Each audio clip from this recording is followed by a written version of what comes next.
মিথ্যা প্রমাণ করতে কোনো প্রমাণ না লাগলেও সত্য প্রমাণ করতে এই সমাজে প্রমাণ লাগে। এই সমাজ ব্যবস্থার মাইরে আজকাল আপনি দেখবেন যে যে কেউ যে কোথাও যে কারো ব্যাপারে কোনো অভিযোগ দিয়ে দিচ্ছে, মাদ্রাসায় বলেন, এখানে বলেন, সেখানে বলেন, মানে হুজুরদের গোয়াই যেন কাটি করতেছে বেশি। কিছু লোকজন তো আছেই, মনে করেন যে মাদ্রাসার বিরোধিতা করতেছে, ইসলামের বিরোধিতা করতেছে, তারা চাচ্ছে মাদ্রাসাগুলো বন্ধ হয়ে যাক আর ওরা বলো এরকম স্বাধীন মতো করতে পারো, বুঝেন নাই? এমনি তো দেখছেন যে জেনারেল শাখায় মনে করেন যে কি অবস্থা হচ্ছে, আগানে বাগানে, স্কুলে, কলেজ, ইউনিভার্সিটিতে, কর্মসংস্থানগুলোতে, পার্কে পুরকে, রাস্তায়, মোটেলে, হোটেলে, বিভিন্ন জায়গায় এই সমাজে বর্তমানে দেশ বিদেশে মানে একদম ল্যাংটা হওয়ার মানে প্রতিযোগিতা চলতেছে। যে যত উলঙ্গ হইতে পারে, যে যত খুলতে পারে, এটা ভালো। মহিলা স্কুলে, মানে গার্লস স্কুলে, মহিলা কলেজে, এখানে পুরুষ মানুষ অহরহ ঘুরতেছে, টিচার আছে, বিভিন্ন দায়িত্বে আছে। স্কুলগুলোতে মনে করেন যে মেয়েরা যেভাবে ওড়না পড়তেছে, এদিকে দেখা যাচ্ছে বল, এদিকে দেখা যাচ্ছে বল। জিপিএ 5 পাইলে নাচতে নাচতে মনে করেন যে বলের দোলনে দেখতে খুব ভাল লাগে। তখন কয় না যে মহিলা স্কুলে বা গার্লস স্কুলে পুরুষ টিচার কেন, তাতে কোনো সমস্যা নাই। আর মহিলা কলেজেও মনে করেন যে পুরুষ টিচার একে ওকে পকাত পকাত মেরে দিচ্ছে, যে যাকে পাচ্ছে, বুঝছেন না, চিপা চাপাই নিয়ে একদম বসান দিয়ে দিচ্ছে, কোনো সমস্যা নাই। গর্ভপাত করতেছে, কন্ডম মন্ডম ইমার্জেন্সি পিল বিভিন্নভাবেই বিভিন্ন জন বিভিন্ন জায়গায় ব্যবহার করতেছে, নানান রকম ঘটনা আমরা এরকম জানি শুনি। তাতে কোনো আন্দোলন নাই, স্লোগান নাই, আওয়াজ নাই, চিল্লাচিল্লি নাই। কিন্তু মাদ্রাসায় যদি কেউ কোনো রকম ভাবে একটা অভিযোগ দিছে, ভাই, কোনো যাচাই নাই, বাছাই নাই, তদন্ত নাই, জানা নাই, শোনা নাই, ওর বছর আমার কিন্তু গোয়া মারতে লাগে গেছে। হুজুরের কুষ্টি মারি, হুজুর দাড়ি রাখছে, টুপি রাখছে, জুব্বা পরসর মায়ের বাপ, একদম ওর যে গান করা শুরু করে দিছে। অথচ দেখা যাচ্ছে শেষমেশ দেখা যাবে যে ঘটনা সত্যই না।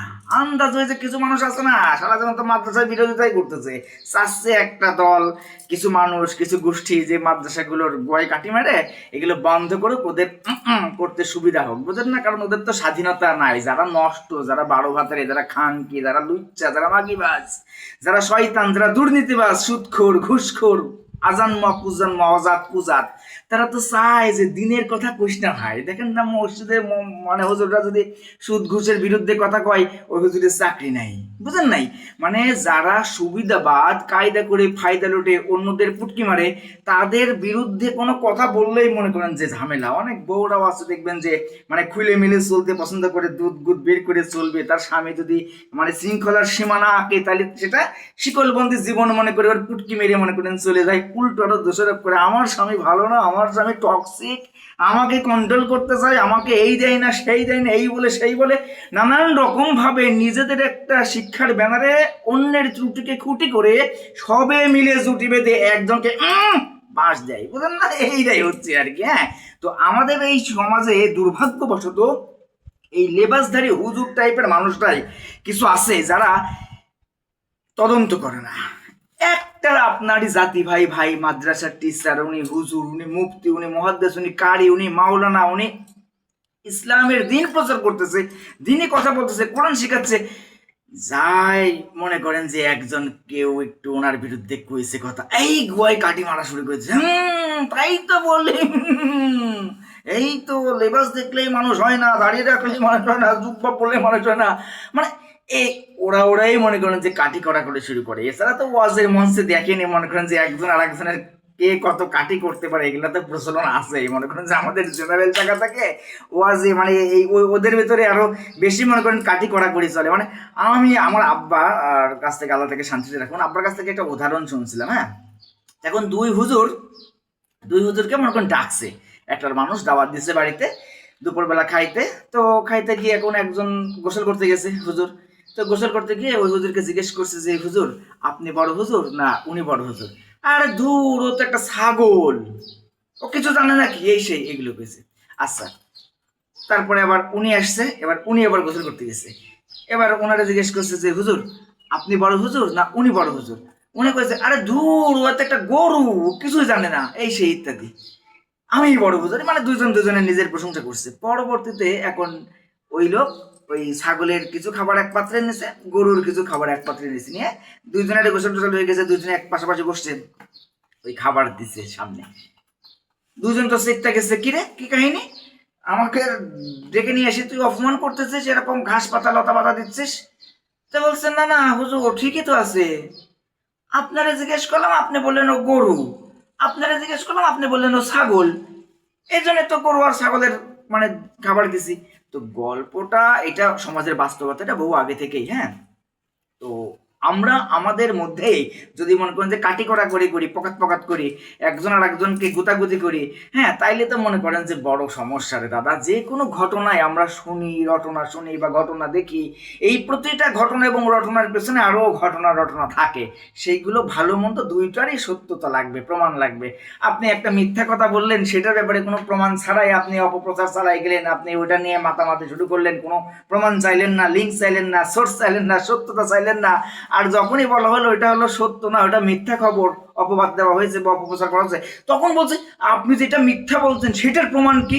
আরে শালা, কিছুক্ষণ আগে সকালবেলা ওই যে যেই হুজুরকে অভিযুক্ত করা হয়েছে যে 11-12 বছরের মেয়েকে মনে করেন যে অন্তঃসত্ত্বা করে দিয়েছে 7 মাস, কিন্তু ওই হুজুরের ভাষ্য মতে এই মেয়েটি এবছরে মাদ্রাসায় পড়েই নাই, গত বছর পড়ছিল, তার আগের বছর পড়ছিল। এই বছরে সে তার নানা তাকে তার মায়ের কাছ থেকে, মানে ওর মায়ের অন্য জায়গায় বিয়ে হয়ে গেছে, তার বাবা মারা গেছে বা চলে গেছে এরকম কিছু একটা। তো ওই মেয়েটা ওই নানার কাছেই থাকতো। তারপরে ওই ওর মায়ের কাছে চলে গেছে, মায়ের কাছে চলে যাওয়ার পরে এখন এরকম যখন অন্তঃসত্ত্বার ব্যাপারটা জানছে, তখন ওই নানা সিস্টেম করে জোর করে ওখান থেকে নিয়ে এসে মনে করেন যে 2-1 দিন ওই মাদ্রাসায় দিছে, দিয়ে দোষ দিচ্ছে যে ওই হুজুর মনে করেন যে পকাম মারি দিছে। আসলে তো পোকাশোতা ওই মেয়ে তো এবছর পড়েই নেই ওই মাদ্রাসায়। হ্যাঁ, আর এছাড়া ওই এলাকায় তদন্ত করলে, হুজুর তো বলছে ওই এলাকায় তদন্ত করেন, ডিএনএ টেস্ট করেন, তাইলে তো পাবেন সত্যতা। হুদা ফাল পারে তো লাভ নাই রে ভাই, কথাই খালি চিল্লি করে লাভ আছে? ওই মেয়েটা এমনিতেই মনে করেন যে একটু বেপরোয়া টাইপের ছিল, মানে অন্যান্য মেয়েরা বোরকা টোরকা পরতো, সংযত থাকতো, কিন্তু ওই মেয়েটা ওইরকম ভাবে সংযত থাকতো না, একটু মানে অনিয়ন্ত্রিত জীবনযাপনের মধ্যে দিয়েই মানে বেড়ে উঠতেছিল, যদিও বয়স কম, কিন্তু মাদ্রাসার পরিবেশ ও মানে মেনে চলছিল না। এরকম তো অনেক বউরাও আছে ভাই, বোরকা মোরকা পড়তে চায় না, স্বামী কয় বোরকা পরো, ও কয় ওড়না ফালো। হ্যাঁ, মানে স্বামী কয় একটু আড়াল আবডালে থাকো, বোরকা মোরকা পড়ো, সংযত থাকো, ওকে না না আমি ওড়নাই পড়তে চাই না, দূর তুমি খালি আমার ডিস্টার্ব করো, আমি তোমার সঙ্গে থাকবোই না, তুমি টক্সিক বাড়া। বুঝলেন নাই? এই হলো সমাজের অবস্থা। তো বর্তমানে যে কোনো জায়গায় দেখবেন যে মানে ভালোর পক্ষে লোক কম, ভালো কথা বললে বিপদ। আমার এই 41 বছর রানিং 29 নম্বর জব করতেছি মনে করেন অ্যাডমিনিস্ট্রেশনে। বিগত দিনেও আমি অনেক প্রতিষ্ঠানেই অ্যাডমিন হিসেবে ছিলাম, এখানেও অ্যাডমিন হিসেবে আছি, কিন্তু কথা হলো সেটা না। কথা হলো আমার জীবনের অভিজ্ঞতায় আমার এতগুলো কাজ পরিবর্তন কেন জানেন? কারণ আমি কাউকে পুটকি মারিও না, পুটকি মারতে দিও না। আর যারা পুটকি মারামারি করে আমি তো তাদের কাছে ভালো না। আমি এর আগে যে প্রতিষ্ঠানে ছিলাম ফাইম মিউজিক, সেখানে আমাকে বলা হতো স্বৈরাচার। কেন? কারণ আমার জন্য কেউ চুরি করতে পারতো না। এছাড়াও মনে করেন যে আরো দেশ বিদেশে অনেক প্রতিষ্ঠানে কাজ করেছে, বাংলাদেশ আর্মিতেও কাজ করেছি চুক্তিবদ্ধ 2007-08। এছাড়াও আমেরিকানদের সাথে, আমেরিকান প্রকৌশলীদের সাথে থেকেছি, ও নাটক করেছি, অন্যান্য আরো বহু প্রতিষ্ঠানে কাজ করেছি। কেমন? কিন্তু আমার এই অভিজ্ঞতা থেকে এইটাই দেখেছি যে কেউ পরিচালনা করে, কেউ পরিচালিত হয়। তো আমি যেহেতু অ্যাডমিনিস্ট্রেশনে কাজ করেছি বরাবরই, তো দেখা যাচ্ছে আমিও যে চোর ধরি, আমি নিজে চুরি করিও না, চুরি করতে দিও না, আমি অন্যায় অবিচার করিও না, কেউ অন্যায় অবিচার করুক সেটা আমি সহ্যও করি না। সো আমি তাদের কাছে ভালো না, হয় তারা অনেকে বাদ হয়ে যায়, নাই আমি মনে করেন যে চলে আসতে হয়, পরিবেশ এমন হয়। তো কথা হচ্ছে ব্যাপারটা যে আমাদের এই সমাজে আধুনিকতার দাবিতে, শিক্ষার ব্যানারে বর্তমান মানে সামাজিকতা বা আইনি ব্যবস্থা সব জায়গায় যেন এমন হয়ে গেছে, মিথ্যা প্রমাণ করতে কোনো প্রমাণ না লাগলেও সত্য প্রমাণ করতে প্রমাণ লাগে। একজন বললো আমাকে রেপ করছে, আমাকে গাং মারছে, আমাকে এই করছে সেই করছে, ওইটার ব্যাপারে কোনো প্রমাণ করার প্রয়োজন মনে করে না। হ্যাঁ, এবার ও যে বলছে না আমি এটা করি নাই, এইবার বলছে তুমি প্রমাণ দাও। হ্যাঁ, এইরকম গাং মারামারি সমাজে আমরা মনে করেন বাস করি। জেনারেল শাখায় মনে করেন যে অধিকাংশ ছেলে মেয়েরা করে বেড়াচ্ছে স্কুলে, কলেজ, ইউনিভার্সিটিতে। দেখেন না, আপনার চারিপাশে তাকাই দেখেন, কলেজে, মলেজে, ইউনিভার্সিটিতে, বিভিন্ন ক্যাম্পাসে সহকর্মীদের সাথে, সহপাঠীদের সাথে, নতুন প্রাক্তন মানে বিএফ জিএফ, নারী পুরুষ ছেলে মেয়ে বন্ধুত্ব, বুঝলেন না, ঘষাঘষি, হাসাহাসি, ঢলাঢলি, মাতামাতি, একদম মানে গলাগলি, ঠেলাঠেলি করতেছে। এটার ব্যাপারে কোনো নিষেধাজ্ঞা নেই। মহিলা কলেজে পুরুষ টিচার মনে করেন যে কোলের উপর বসা নিয়ে অনেকে ক্লাস করতেছে, এরকম রেকর্ড আছে, পকাম পকাম মারি দিচ্ছে, বিভিন্ন জায়গায় গর্ভপাত করতেছে, হাসপাতালগুলোতে বিভিন্ন ডাক্তারের কাছে বিভিন্ন রেকর্ড আছে বিভিন্ন সময়, সমস্যা নাই। কিন্তু স্কুলে মনে করেন গার্লস স্কুলেও আছে এরকম, মনে করেন যে কোলের উপরে নিয়ে বসাচ্ছে অনেকেই, বিভিন্ন জায়গায় নিউজ টিউজ আসতেছে, কোনো সমস্যা নাই। ছেলে মেয়ে একে অপরে মনে করেন নিয়ে বিনিয়ে বিএফ জিএফ সিএফ কি একদম মনে করেন যে চুমাচুমি করতেছে, পার্কে বুড়কে আগানে বাগানে হাতাহাতি মাতামাতি ফাতাহাতি করতেছে ইচ্ছা মতো, দেখেন না? দেখেন তো না? জানেন না? জানেন তো? ফেসবুক সহ অনলাইন অনলাইন অফলাইনে দেখেন না, সব ল্যাংটাবার প্রতিযোগিতা চলতেছে। এই কোনো সমস্যা নাই, কোনো নিষেধাজ্ঞা নাই, কোনো চুলকানি নাই, কোনো মাথা ব্যথা নাই, কাঠ বাকিরা মারতেছে, কোনো মাথা ব্যথা নাই, বুঝেন নাই? কিন্তু মাদ্রাসায় একটা কোনো আলোচনা উঠলেই হয়েছে ওর গোয়ামার আগে। আর কেন? মাদ্রাসাগুলো আছে বিধাই এখনো কিছু মানুষের ভিতরে আল্লাহ ভীতি আছে। হুজুরেরা ওয়াজ করে বেড়াই বলেই এখনো মোটামুটি একটা অবস্থায় আছে, নাইলে রাস্তাঘাটে মনে করেন যে কার্তিক মাসের মতো একটা শুরু হয়ে যায়। তো যদি মাদ্রাসাগুলো আল্লাহ না করে কোনো কারণে যদি মনে করেন যে ফাইসে যায় কোনো কারণে, আর এই মাদ্রাসার কিছু লোকজন তারাও মনে করেন যে আবার মানে মাদ্রাসার না তো মানে এই যে মানে জনসাধারণ মুসলিম আর কি, তারা হলো না জেনে ওই যে কান নিয়ে গেল ছিলে, কানে হাত না দিয়ে বাঘের চিলের পেছনে দৌড়ানো শুরু করে আবার আবালের গুষ্টি মারি। হ্যাঁ, তো কোনো কিছু মনে করেন যে যাচাই নাই বাছাই নাই, সত্যতা আর খোঁজা নাই, তদন্ত নাই। হ্যাঁ, আন্দাজে হুদাই একজন একটা কথা কইলেই হয়েছে, বাস এবার ওর গোয়া মারো সবাই মিল্লা। হ্যাঁ, ওই যে আলভি যে মারা গেল না, আলভির বউ যে মারা গেল, মনে করেন যে আলভি পরকীয়াকে কেন্দ্র করে এবার আলভির গোষ্ঠী ঠাপাইতে সবাই লাগে গেল। আলভির বউ কেন আত্মহত্যা করলো, আলভি কেন পরকীয়া করলো? আরে শালা, আলভি পরকীয়া করলো সেটা তো আলভির ব্যাপার, যদিও অন্যায়, কিন্তু আত্মহত্যা ওর বউ করলো এটা তো আলভির দোষ না। আত্মহত্যা হলো আত্মনিয়ন্ত্রণহীনতার চূড়ান্ত দুরবস্থা, এটা মানে সেলফ কন্ট্রোল করতে না পারা। এই কয়েকদিন আগেও কিন্তু দেখেন, এবার ওই যে কি বলে একটা পুলিশ অফিসার ওই যে নিজের বন্দুক দিয়ে নিজের কপালে গুলি করলো, ওর বউ পরকীয়া করছে, এই যন্ত্রণায় তখন আর কেউ কথা বলে নাই। কেউ বলেনি যে এই মেয়েটাকে এবার ছেড়ো ফাড়ো প্লাস্টার করো, হ্যাঁ বুপস মুপস কাইটটা দাও, কেউ বলে নাই। কারণ কারণ কি? আলভির তো বেশি বুসি মনে করেন আউট করে দিচ্ছিলেন সবাই, আলভির বউ আত্মহত্যা করছে এই জন্য আলভি দোষী। এখন এই যে এই পুলিশের বউ যে আত্মহত্যা মানে পুলিশের বউ পরকীয়ার জন্য পুলিশ যে আত্মহত্যা করলো, এটা ধরবে কি? এরকম বহু ঘটনা আছে। নারীদেরকে কিছু বলে না সাধারণত, মানে যারা খারাপ আসলেও তাদেরকে কিছু বলে না। ওই যে কালো জামাতে যদি যতই গুম মুখ ঘষেন, বুঝলেন, যতই ময়লা আবর্জনা ঘষেন এটা দেখা যায় না। আর সাদা জামায় হালকা তোমার কলমের বল পেনের মতো একটু যদি কালি পড়ে, এই ময়লা ভাই দেখেছে, বুঝলেন নাই? তো ভালো মানুষদের বরাবরই হালকা কিছু একটু মনে করেন যে বাতাস লাগলেই মনে করেন যে একটু ছাই পড়লেই মনে করেন যে আর মানে সে ভালো নাই, দোষ দিয়ে দেয়। অথচ আকাম কুকাম ঠাপাই বেড়াচ্ছে, তাতে কোনো সমস্যা নাই। সমাজের সুদখোর ঘুষখোর মাগিখোর মদখোর থাংফোর অকাম মনে করেন যে মাইন্সের পুটকি মারি বেড়াচ্ছে, মনে করেন যে বেতন পাই মনে করেন 10 টাকা, এর বাড়ি গাড়ি হিসাব করলে মনে করেন যে 10,000 টাকা। ব্যাপারটা বুঝছেন না?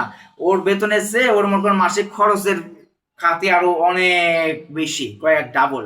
আর এরপরে তো গাড়ি বাড়ি সানডে মানডে ইত্যাদি নানান কিছু মনে করেন, এগুলার কোনো হিসাব নাই, সমস্যা নাই। ওরা হলো দানবীর, আরে বাপরে বাপ, বহুত কিছু, বুঝলেন না? আর হুজুরে যদি মনে করেন যে একটু আতর মাখছে, হুজুরের রস জমছে রে। বুঝেন নাই? হুজুর তো মনে করেন যে হারাম কামায় না, সুদ ঘুষ চুদাই না, বুঝেন নাই? শয়তানি করে না, হ্যাঁ, সুদের উপর টাকা লাগায় না, নানান রকম ভাবে মনে করেন যে আছে না অন্যায় অবিচার এই সমাজে। কথা হচ্ছে ভাই, আমাদের এই সমাজ ব্যবস্থায় যেই দর্শনে আপনি স্থাপন করেন না কেন, সবচেয়ে বড় দর্শন হলো আল্লাহ তাআলা আমাদেরকে কি বলেছেন। আমাদের দ্বীনি দর্শন থাকা উচিত, আমাদের জীবন দর্শন সত্য সঠিক আদর্শে হওয়া উচিত। কারণ এই পৃথিবীতে নির্ধারিত সময় পরে আমি চলে যাব। আমি আপনার মতো বোকাচোদা বহুত চলে গেছে এই পৃথিবী থেকে, বুঝলেন নাই? বহু ক্ষমতাধর মন্ত্রী মিনিস্টার, বহু রাজা বাদশাহ কোটিপতি, বহু মনে করেন যে নমরুদ ফ্রাউন সাদ্দাত কারণ বহুত চলে গেছে। আধ্যাত্মিক সামুদ সম্প্রদায়, তাদের উচ্চতা ছিল অ্যাভারেজ 180 ফিট, আমরা তো 5 ফিটের বাল, ওদের কেনিয়াঙ্গুলি থেকেও ছোট, ওদের ডান্ডাও মনে করেন আমার থেকে আপনার থেকে আরো বহু বড় ছিল, বহু, বুঝলেন নাই? তো তারাও মনে করেন এই পৃথিবীর জীবন থেকে চলে গেছে, তারা পাহাড় কেটে কেটে ঘর করতো, এবং তাদের সময়ও বহুতল ভবন ছিল। 180 ফিট যদি হয় তাহলে 60 গজ, তাদের সময় যদি বহুতল ভবন ছিল তাহলে বুঝেন কথা। এবং তাদের কোনো কাম কাজ করতে হতো না, আমাদের মতো কামলা দিতে হতো না, বুঝেন নাই? তারা হলো মান্না এবং সালোয়া নামে ঘিয়ে ভাজা পাখির গোস্ত পাইতো জান্নাত থেকে প্রতিদিন ফ্রিতে। নষ্ট করতো, অপচয় করতো, অকৃতজ্ঞ ছিল, আল্লাহ তাআলা তাদেরকে ধ্বংস করে দিয়েছে। এছাড়া বিভিন্ন জাতিকে আল্লাহ তাআলা কালে কালে যুগে যুগে বিভিন্ন প্রজন্মকে এই পৃথিবী থেকে নিশ্চিহ্ন করে দিয়েছে তাদের অপরাধ অন্যায়ের কারণে। আমরাও এখন মনে করেন সেই অপরাধ অন্যায়ের দিকেই যাচ্ছি। ইসলামের কথা যারা বলে, ইসলামকে যারা এখনো মানুষের ভিতরে প্রচার করতে চায় যে আল্লাহ তাআলা আমাকে আপনাকে সৃষ্টি করে এই জমিনে পাঠিয়েছেন, এই জমিন সৃষ্টি করেছেন আমাদের প্রয়োজনীয় বেঁচে থাকবার যত উপকরণ, খাবার দাবার, ফল মূল, পানি, তেল, গ্যাস, অক্সিজেন, হ্যাঁ, সোনা দানা, সব কিছু যা কিছু আমরা প্রয়োজন এবং বিনোদনে ব্যবহার করি সমস্ত কিছুই আল্লাহ তাআলা আয়োজন করে রেখেছেন আমাদের অনেক আগেই, এখানে আসার আগেই। আমরা আসার 50,000 বছর আগে এই রিজিকের ব্যবস্থা আল্লাহ তাআলা করে দিয়েছেন। সেই রিজিক আমরা এখানে এসে ভোগ করতেছি, প্রয়োজনে আকার আকৃতি পরিবর্তন করে বিভিন্ন মোড়কে মুড়িয়ে বাজারজাত করতেছে। এই সব কিছু আল্লাহ তাআলা দিয়েছেন। তো যে আল্লাহ তাআলা আমার আপনার অক্সিজেন চালু রেখেছেন, যে আল্লাহ তাআলা আমাকে আপনাকে বলার শক্তি দিয়েছেন, যে আল্লাহ তাআলা আমাকে আপনাকে শোনার শক্তি দিয়েছেন, যে আল্লাহ তাআলা আমাকে আপনাকে ভাবার শক্তি দিয়েছেন, চলার শক্তি দিয়েছেন, সে আল্লাহ তাআলার জমিনে থেকে, সে আল্লাহ তাআলার সৃষ্টি জীব হিসেবে সে আল্লাহ তাআলার দেওয়া শক্তি নিয়েই আমরা আল্লাহ তাআলার বিরুদ্ধে কথা বলছি। যে আল্লাহ তাআলার কথা কোরআন শরীফে বলা হচ্ছে, সেই কোরআন শরীফ মাদ্রাসায় শেখানো হচ্ছে, সেই মাদ্রাসায় থেকে হুজুররা ওয়াজ করতেছে। আয় আয়, কোথায় আসি রে এই রাম ছাগল? যে আল্লাহ তাআলা আমাকে আপনাকে সৃষ্টি করলেন, যে আল্লাহ তাআলা আমাকে আপনাকে জীবন বিধান দিলেন, যে আল্লাহ তাআলা আমাদেরকে জীবনের সুন্দর করবার জন্য, ইহকাল এবং পরকাল সুখ এবং শান্তির কল্যাণময় করবার জন্য আমাদেরকে পথ নির্দেশনামূলক চূড়ান্ত আসমানি কিতাব দিলেন, পবিত্র আল কুরআন। সেই কুরআন শেখানো হয় মাদ্রাসায় রে, সেটা মহিলা মাদ্রাসা এবং ছেলে মাদ্রাসা। কোরআন ছেলের জন্য বা মহিলার জন্য বা মুসলিমের জন্য আসে নাই, কোরআন শরীফ এসেছে মানুষ এবং জিন জাতির জন্য।